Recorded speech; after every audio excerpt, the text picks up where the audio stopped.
This weekend, people from across the Midwest will be walking for ovarian cancer. The Whisper Walk is a 5K walk-run that gives people a chance to honor lost loved ones and raise awareness and money for research and to celebrate survivors as well.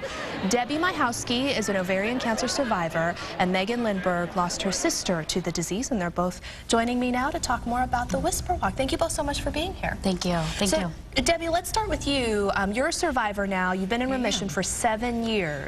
Total, I was diagnosed 11 years ago. I was in remission for 4 years at that time, then recurred, did surgery and treatment again, and I've been in remission 7 years next week. Congratulations. And I was diagnosed at stage 4. Oh, wow. And so it was pretty advanced at that point. Very advanced, and I think the long-term survival rate at that stage is really 22 to 24 months, and so I feel pretty much like a miracle. Absolutely. And Megan, share your story, your sister? I did. My sister battled ovarian cancer for about 5 years, and she's more of the younger face of it, I think. She was diagnosed at 32 and fought very hard for 5 long years, which we were grateful for. Now, it seems the challenge with ovarian cancer, the symptoms are so vague.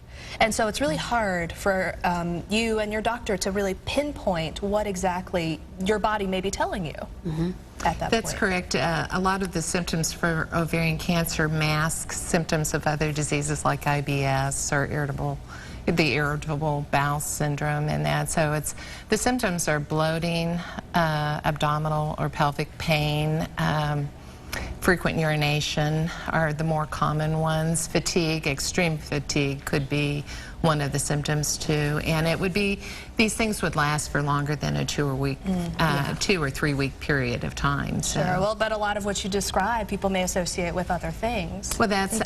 They do, but you know, the key really is for women to pay attention to their bodies. And if they last for 2 weeks, to keep going back to your doctor and asking questions. Or if you're treated for something and those symptoms still persist, then the key is to go back and keep asking those key questions and be your own advocate. And now the Whisper Walk coming up this weekend, obviously to remember lost loved ones, to celebrate those who are survivors, and to raise awareness. What is it that you think, you kind of touched on this, Megan, the most important thing women need to know when it comes to ovarian cancer?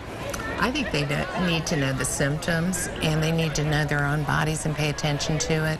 These things are all very vague, and that's why it's called the Whisper Walk. We say the symptoms whisper to you. They don't scream until you're advanced stage. And so know the symptoms, pay attention to your body, and if they last longer than 2 to 3 weeks, please see your doctor. And if you have a family member who has had ovarian cancer, then you're at an increased risk. Is that correct? Yes, and breast as well. There is a link between breast and ovarian cancer as well. All right, so all those things to keep in mind, and you can offer your support at the Whisper Walk this Sunday. Starts at 9 o'clock in the morning at Zona Rosa. There is all the information there on your screen. Of course, a wonderful cause. And, you know, Debbie, congratulations. Thank you. I feel blessed. It is so great to hear stories like this. And Megan, we're sorry for your loss, but thank you for being a part of such a wonderful event. Thank you. We appreciate it. We really do.